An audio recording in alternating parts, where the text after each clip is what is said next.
नमस्कार शिक्षक साथियों। आज की इस वीडियो में हम साप्ताहिक आकलन और उपचारात्मक शिक्षण के बारे में बात करेंगे।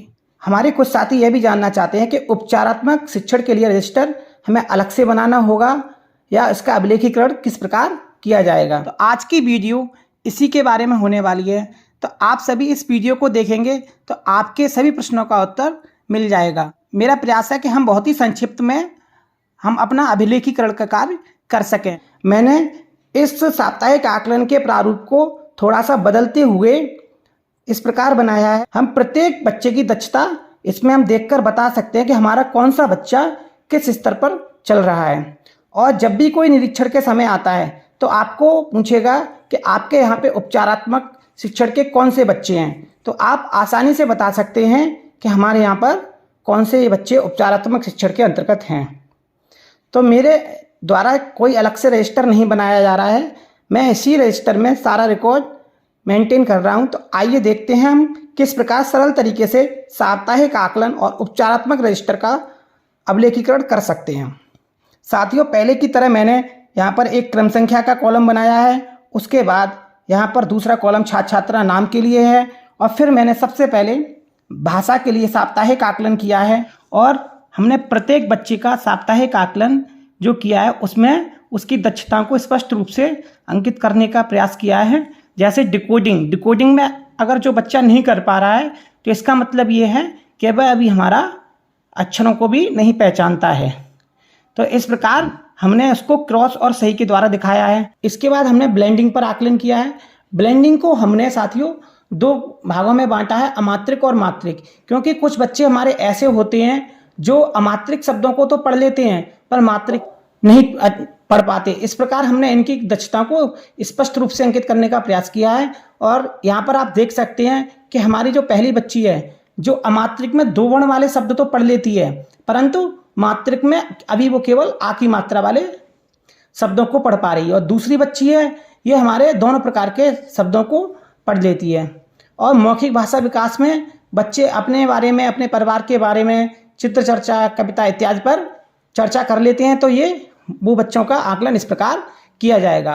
और पठन विकास में हमने बच्चे का इसको माना है जो बच्चा हमारा धारा प्रभाव से पढ़ पाता है। जैसे कुछ बच्चे अटक अटक के पढ़ लेते हैं, उनको डिकोड कर करके मिलाते हुए पढ़ते हैं, यानी उनमें अभी धारा प्रवाह नहीं है। तो उसके आधार पर इसका आकलन किया है कि जैसे कुछ ये दूसरी बच्ची को आप यहाँ पर देखेंगे कि ये हमारी पढ़ तो लेती है पर इसमें अभी धारा प्रवाह नहीं है, यानी अटक अटक के धीमे धीमे पढ़ती है।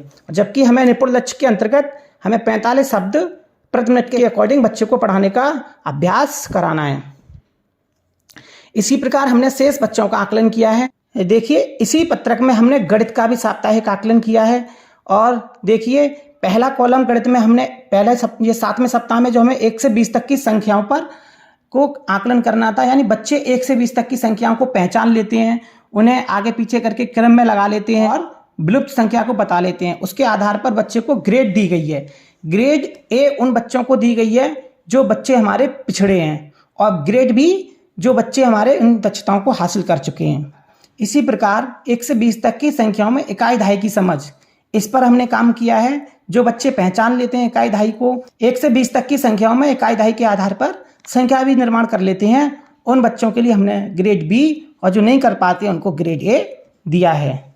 और ये इसके बाद हमने टिप्पणी का एक कॉलम बनाया है, यानी कोई भी बच्चा हमारा लगातार अनुपस्थित चल रहा है या जिस दिन हमने आकलन किया और उसके अगले दिन भी नहीं आया है, अब हम उसको अनुपस्थित दिखा देंगे।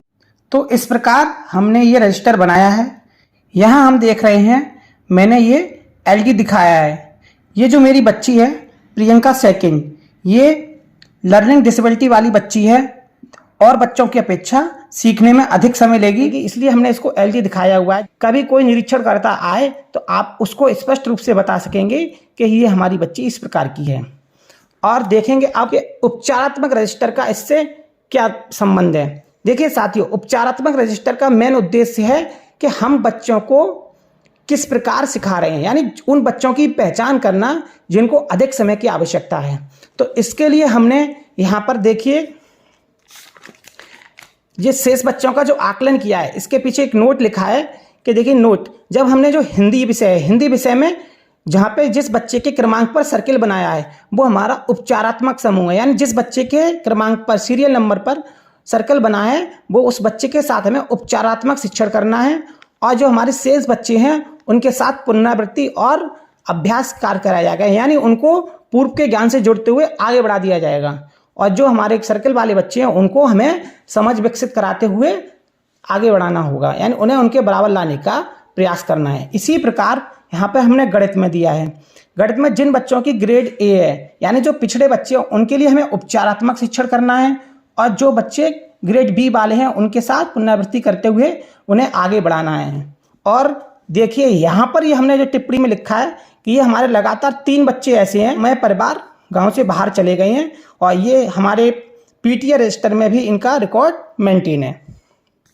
इस रजिस्टर के आधार पर ही आप बता सकते हैं कि हमारे किन बच्चों के साथ उपचारात्मक शिक्षण कार्य किया जा रहा है और किन बच्चों पर हमें आगे बढ़ाने का यानी पुनरावृत्ति का कार्य किया जा रहा है। तो अलग से उपचारात्मक रजिस्टर मैंने नहीं बनाया है।